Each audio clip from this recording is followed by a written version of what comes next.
Buenas noches y bienvenidos nuevamente. Recuerden, yo soy Carlos Fernando Villa y esto es Tiempo de Mercadeo Serie Internacional. La semana pasada, aquí en Nueva York, quedamos con Alonso Martínez, un colombiano que es orgullo nuestro.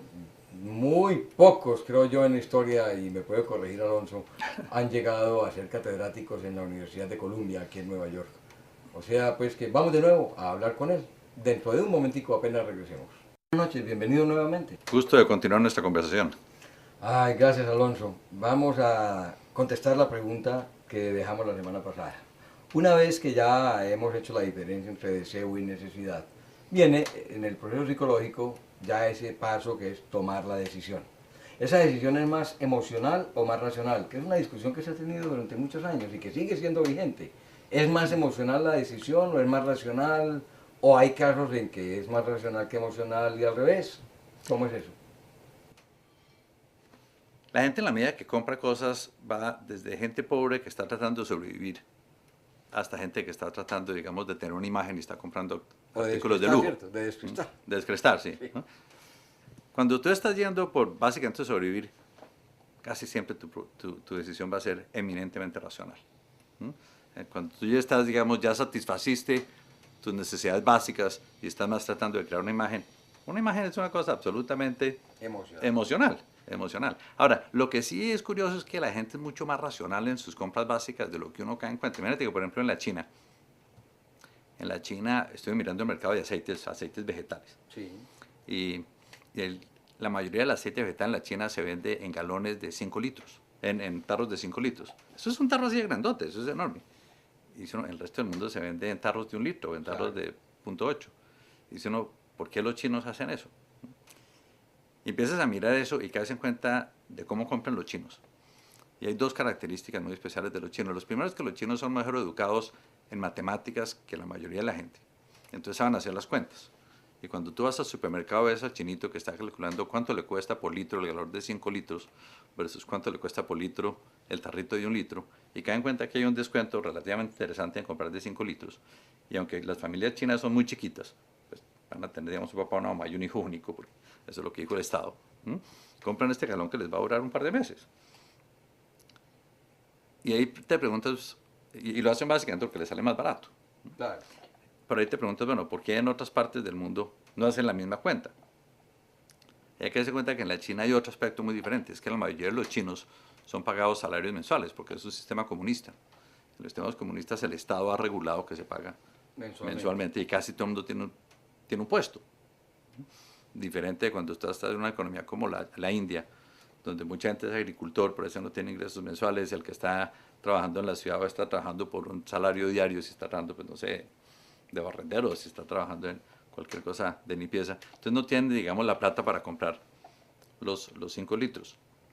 Los chinos normalmente pueden ir al mercado una vez al mes y comprar los 5 litros y hacen la cuenta de que les sale más barato. Entonces, cuando tú entiendes todo eso, caes en cuenta de la enorme racionalidad que hay en que compren 5 litros en la China y cuando en el resto del mundo compran 0,8 y 1. Y caes en cuenta que la gente es racional, porque tú puedes racionalmente explicar cómo llegaron a esas diferencias. Me llama la atención una cosa, Alonso. ¿Por qué Wharton, por ejemplo, no hace estudios en América Latina con la misma intensidad que los está haciendo en China, en Corea, en la India? ¿Tiene que ver algo en ello el nivel de desarrollo o el ritmo de desarrollo que llevan los países? ¿Por qué mira más los grandes, en este caso, que los pequeños? ¿Por qué ha ido a Brasil y no ha ido a Colombia las mismas veces? Si alguna vez ha ido, yo creo que alguna vez tuve algo de conocimiento. Pero ¿por qué yo no diría discriminación, ese interés en este tipo de cosas? Te contesto, son dos partes diferentes. Primero, América Latina versus, digamos, Asia. Eh, por ejemplo, en los estudios que yo he hecho, he estado tanto en Brasil y en México como he estado en China y en la India, o sea que no es verdad, hemos estado en ambas partes. Por eso, pero no han estado en Ecuador, en Perú, en Colombia, en Uruguay, en Paraguay. Han estado en los grandes. Claro, sí, porque pues si uno está tratando de estudiar oportunidades de mercado y tiene países con 100 y 200 millones de habitantes y con 1 billón de habitantes, Es es lógico. difícil ponerle tiempo. Ahorita yo me voy a fin de este mes a hacer investigación en el sureste asiático y pues escogí Vietnam y Indonesia porque tienen 200 y pico millones y 80 millones y pues le interesa uno más saber qué pasa ahí que qué pasa en Camboya. Claro, no, eso es lógico. Eso es como es, digamos. Lo otro es, claro, pues cuáles son los países que están en en un crecimiento fuerte. Y en ese sentido sí Colombia hoy en día tiene mucho interés, pues Colombia es uno de los países Ese que era el hace punto que parte. quería que llegaras a Sí, tocar. Colombia es uno de los países que se considera de los CIBETs, que es pues Colombia, Indonesia, Vietnam, a donde voy ahorita, Sí. ¿no? Egipto, que también hemos hecho investigación en Egipto, ¿no? Turquía y Sudáfrica. Y hay mucho interés en esos porque ya ha habido, digamos, tanto estudio de oportunidades en la China, en la India, se habla tanto de eso, ¿no? En Brasil, en los BRICS en general, pues que uno dice, bueno, asumiendo, digamos, que estos mercados de los BRICS están un poco recalentados, en que todo el mundo está ya mirando oportunidades, ¿cuál es el siguiente nivel de países donde puede haber oportunidades interesantes de crecimiento y de inversión? Y ciertamente Colombia es uno de esos. Me llama la atención también que aquí en Estados Unidos he encontrado mucha gente de marketing de la India. ¿A qué se deberá eso? Porque en todas las universidades uno encuentra gente de la India, pero no encontramos gente de tantos países como ellos. Yo he estado en muchas universidades en este aspecto de la programación nuestra internacional y en todas me encuentro gente de la India. ¿A qué se deberá eso? Cuando tú empiezas a mirar de dónde encuentras gente en marketing, difícilmente encuentras gente, por ejemplo, de la China, difícilmente encuentras gente de Rusia. Lo primero es porque la gente que vivió en sistemas comunistas no sabe marketing, porque uno no hace marketing en sistemas comunistas. En Sí. sistemas comunistas le dicen a uno qué comprar o qué cuota tiene y se la lleva. O sí, no hay O nada sí que o sí. hacer. Yo me fui a entrevistar una vez gente a Rusia y quería pues gente de cuál era la empresa de productos de consumo mejor operada de Rusia. Fue una empresa que se llama Wimbledon. Y cuando llegué pues no había un ruso. Y me dijeron, no, porque nosotros no pudimos contratar rusos porque los rusos no saben de productos de consumo. Nos tocó traer gente que hablara ruso, que era gente de Rumania, que era gente, digamos, de la esfera rusa, pero que hubiera sido entrenada, pues, normalmente en Europa por multinacionales. Eso es muy diferente de la India, porque tú vas a la India y al igual que en América Latina, ha habido multinacionales en la India por mucho tiempo. Empresas como Unilever, empresas como Colgate han estado 60, 70 años. Entonces, si tú quieres ver dónde es que hay ejecutivos bien entrenados en empresas multinacionales de productos de consumo, van a ser suramericanos hindús. Y por eso es que me decías extra micrófono que has encontrado en tus investigaciones muchos colombianos en altos puestos en empresas en Asia y en África, cosa que en Colombia pues la verdad no sabemos tanto. Si tú te pones a ver una empresa, por ejemplo, como Colgate, Colgate es tal vez la empresa más multinacional que hay en Estados Unidos fuera de Coca-Cola en productos de consumo, está en todo el mundo. Y tú miras, por ejemplo, el presidente de ventas internacionales para Colgate es Antonio Carox, un colombiano, aquí pues con sede en Nueva York. Yo no sé si es que Antonio pues ha puesto a esta gente en todas partes del mundo, pero yo donde voy a hablar gente de Colgate me encuentro con un colombiano. Entonces cuando uno va a hablar, el presidente en Rusia es un colombiano y el presidente en la China es un colombiano y encuentras un montón de colombianos ahí regados en el mundo de Colgate. Y en Colombia no sabemos. En Colombia sabemos, y lo mismo es en Coca-Cola. En Coca-Cola te encuentras gente pues, sumamente bien ubicada en Coca-Cola que son colombianos. Y hasta en Procter & Gamble. En Procter & Gamble también.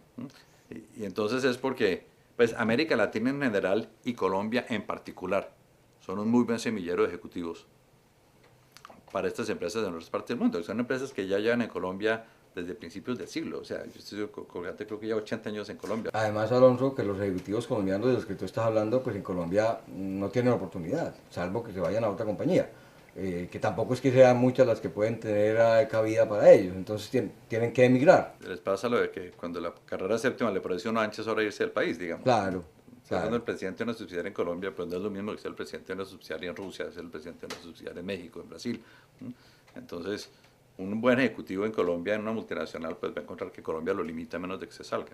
Yo digo que podemos hablar también de algo que en el marketing está sucediendo en Colombia y es lo que tiene que ver con la preparación de la gente de marketing en Colombia.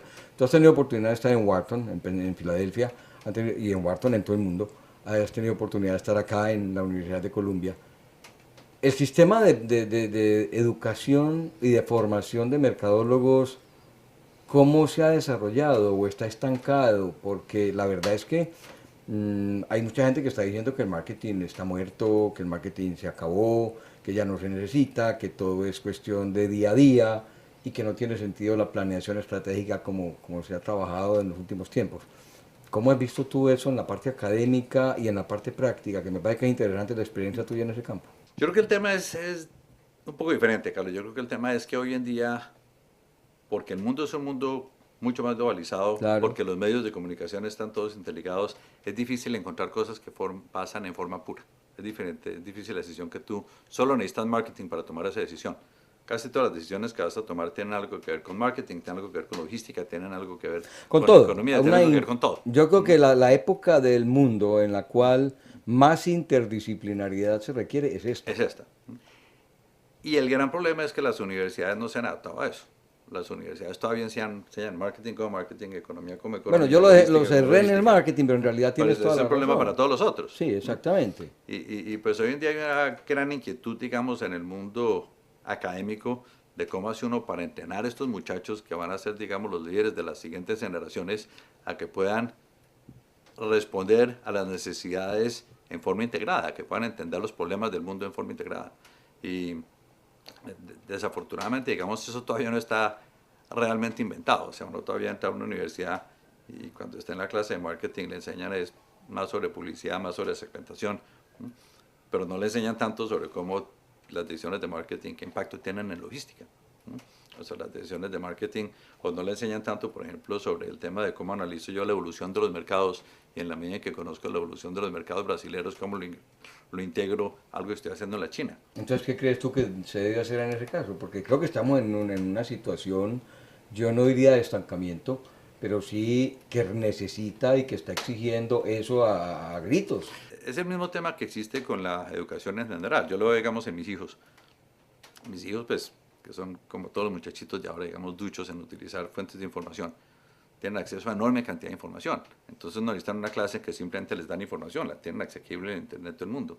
Los tienen es que enseñar a buscar la información que toca, hacer el raciocinio que toca, hacer el análisis que toca y llegar a soluciones. Que no estén navegando en Internet por una cantidad N de sitios web, buscando de todo tipo de información, digámoslo en Wikipedia y en todas partes. No, que en realidad sepan buscar lo que necesitan, porque es que cuando uno va a buscar algo, encuentra millones de sitios y millones de páginas y lo que sería pues buscando por todas partes. Hoy en día hay varios sistemas educativos que buscan eso, pues uno que conozco bien es el International Baccalaureate, que básicamente enseña en base a proyectos integrados, pero pues esto es a nivel de colegios, donde no quiere decir que hay una clase de historia, hay un proyecto sobre tal cosa en la cual te enseñan la historia, cómo influye en eso, la economía, cómo influye en eso.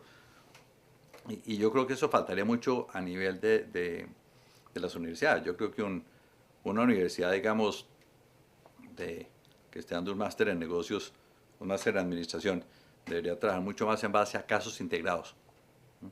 En que tú puedas entender cómo usas toda la información que tienes a tu alrededor para resolver el caso y mucho menos en currículums específicos por materia. ¿Quiere decir entonces que debería ser este caso aplicado a Europa, este mismo caso aplicado a Asia, este mismo caso aplicado a América Latina o a un país en específico? ¿Sería mucho más efectivo para lo que necesita ahora? Eso, pero en múltiples dimensiones, no solo eso, sino que al mirar el caso estén mirando cómo se aplica teoría económica a ese caso, cómo se aplica mercadeo a ese caso, qué se necesita conocer de liderazgo para ese caso, cómo se utiliza manejo de personal para ese caso. Digamos que uno integre todo lo que es el conocimiento de las diferentes materias en cómo se resuelve ese caso. Ahora vendría el problema es qué profesores están preparados para eso. Sabes que para hacer que los colegios se vuelvan IB, International Baccalaureate, el gran problema es que los profesores no quieren, porque sienten que eso es un desafío enorme. Claro. Y requiere dos cosas, requiere entrenamiento por los profesores y requiere que los profesores preparen sus clases de formas muy diferentes, porque usted no lo puede usar con el textico de toda la vida. Entonces la mayor resistencia es entre los profesores y lo mismo va a pasar en las universidades, porque las universidades, los profesores son obligados a hacer investigación, hacen investigación fundamentalmente en una sola disciplina y cada vez se vuelven más expertos en una disciplina y menos expertos en cómo juntar las cosas. Ah, bueno, eso me da para terminar con una frase que yo le escuché a Drucker alguna vez que me pareció fenomenal. Cada día sé que menos sé, por eso tengo que vivir preguntando y leyendo para poder saber un poquitico más. Pues, yo creo que tiene mucha razón en esa frase, porque es que con el avance que llevamos y con todas las cosas como están, cada día sabemos menos, porque ya el conocimiento no nos dura tanto. Pero entonces vamos a ir a una tanda de comerciales y ya regresamos para entrar a la última parte de nuestro programa con Alonso Martínez. Ya volvemos. Volver sobre el consumo, porque es tu campo de mayor acción últimamente. ¿Y cuánto hace que no vas a Colombia o cuánto hace que no has comparado el consumo nuestro, la forma como se consume en Colombia y la forma como se consume en otros países? De hecho, lo he comparado bastante porque me ha interesado este tema de los CIBETs. Claro, Sí, he dictado conferencias sobre el tema de los CIBETs. Y siendo colombiano. Y siendo colombiano, pues naturalmente empiezo por la comparación con la C de las IBEX, Claro. que es Colombia. Y una de las cosas que, y también he comparado mucho a Colombia con Brasil. Es interesante porque cuando tú comparas a Colombia con Brasil, el desarrollo de los dos países es mucho más parecido a lo que la gente cree, y Colombia está, digamos, siguiendo la trayectoria de Brasil en muchos sentidos un poquito más atrás. Y cuando tú logras, digamos, desmembrar a Brasil en norte y sur, porque el norte de Brasil pues, es más subdesarrollado que Colombia, Sí. pero el sur es mucho más desarrollado, tú lograrías en cierta forma predecir muchas de las cosas que podrían y deberían pasar en Colombia si entiendes qué está pasando en el sur del Brasil. A ver, Alonso, que eso es interesante. ¿En qué dirías tú eso? ¿En consumo masivo? ¿En comportamiento social? Yo lo que vengo mirando es más consumo vacío. Eh, pero, por ejemplo, una de las cosas que empiezas a caer en cuenta es el éxito de empresas como Natura en Colombia, Sí, donde básicamente logran coger toda su experiencia brasileña y se transfiere relativamente fácil a Colombia, porque el comportamiento del consumidor colombiano no es tan diferente del del brasilero. brasilero, y porque como Colombia está un poco más atrás en desarrollo que Brasil, todo lo que estos desarrollan en Brasil lo pueden aplicar unos años más tarde en Colombia. Entonces es muy fácil, digamos, básicamente ellos van a Colombia y es como que ya vieron la película. Claro, es mucho más fácil competir en una película que uno ya vio que competir en una película que uno no sabe qué va a pasar. Y a nivel latinoamericano, si miramos desde México hacia abajo, ¿qué podría decirse ahí? ¿Qué podrías analizar tú ahí? Digamos, lo primero que tú es bastante claro es que pues, los países que son un poco más desarrollados de América Latina, que serían Brasil, México y Chile, en cierta forma. ¿Argentina también estaría ahí? Bueno, Argentina es un país en proceso de subdesarrollo. Con todo respeto por los Todo argentinos. respeto, pero digamos, Sí, sí, sí, tiene no, que la verdad, resolver la sus verdad, problemas sí, antes de sí, poder sí. salir a proyectarse. Sí, sí, sí. Tienen que resolver muchísimos inconvenientes y muchos Inconvenientes problemas internos, ahora, sin necesidad de hablar de política ni de intervención de nadie en ninguna otra parte. de otra parte. Pero pues uno se ve, digamos, que las empresas mexicanas como Bimbo tienen una facilidad enorme para proyectarse en América Latina por lo mismo, porque los colombianos no somos tan diferentes de los mexicanos y los peruanos tampoco son tan diferentes, entonces logran coger todo este modelo que han desarrollado en México y lo logran, digamos, replicar en el resto de América Latina, y como México está un poco más adelante en su desarrollo. Yo creo que son más los productos mexicanos que encontramos en el continente americano que brasileros, que argentinos, que de otras partes. Salvo en algunos casos, como en el mundo agrícola o en el mundo de la confección, que encontramos ya una mezcla más de productos que vienen de una y otra parte. Pero la verdad es que de Argentina no ve uno muchas marcas ni muchos productos, salvo No. vinos y algunos productos de carne y algunas cosas de En los 90, cuando el peso estaba sobrevalorizado, pues por lo que estaba con paridad 1:1, al mismo tiempo una fase en que todo el mundo pensaba que Argentina finalmente iba a salir adelante, Sí, y las empresas multinacionales empezaron a invertir muchísimo en la Argentina y a comprar muchas de las empresas argentinas, y los argentinos, que casi todos sabían que sus empresas estaban sobrevalorizadas, vendieron. Entonces hoy en día parte de lo que ha pasado en Argentina es que no hay muchas empresas argentinas, hay muchas multinacionales operando en Argentina. Digamos, si uno mira pues empresas grandes argentinas, por ejemplo pues está Tequint, pero pues Tequint está en aceros y han invertido en Colombia, está Arcor, pero no hay mucha más. La mayoría de las otras empresas argentinas, digamos, si tú miras la composición del Producto Interno Bruto argentino, es más multinacionales que locales. Si tú miras el brasilero y el mexicano, son más nacionales. nacionales que multinacionales. ¿Y nosotros no estamos corriendo ese riesgo también? Sí y no. Digamos, pues tú lo ves, digamos, hay ciertas empresas, hay ciertos rubros de negocios que se han globalizado y es muy difícil no vender. Cerveza es uno de esos. Pues ya ahorita Sí, claro. los mexicanos acaban de venderle modelo Anheuser-Busch y eso pues. Pero en Colombia, cuando tú miras qué tantas de las empresas colombianas se han consolidado, de hecho Colombia lo ha hecho bastante bien, lo ha hecho parecido a Brasil en el sentido de que la empresa nacional ha subsistido como una parte importante de la economía.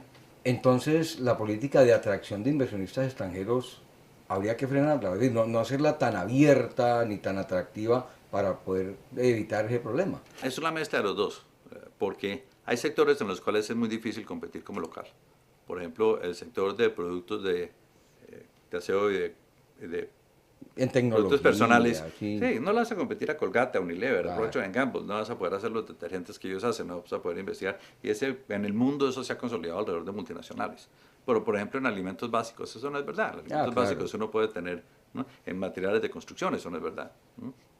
Entonces, lo importante es que en los sectores en los cuales las empresas locales puedan consolidarse como empresas importantes a nivel colombiano y a nivel regional, toda la situación se dé para que se consolide.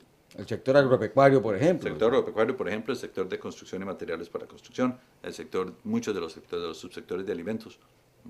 Bueno, pues la verdad es que me quedo muy tranquilo, Alonso, porque lo que has comentado, lo que nos has dicho, lo que nos has enseñado, pues hombre, es de una grandiosísima utilidad en el campo del mercadeo.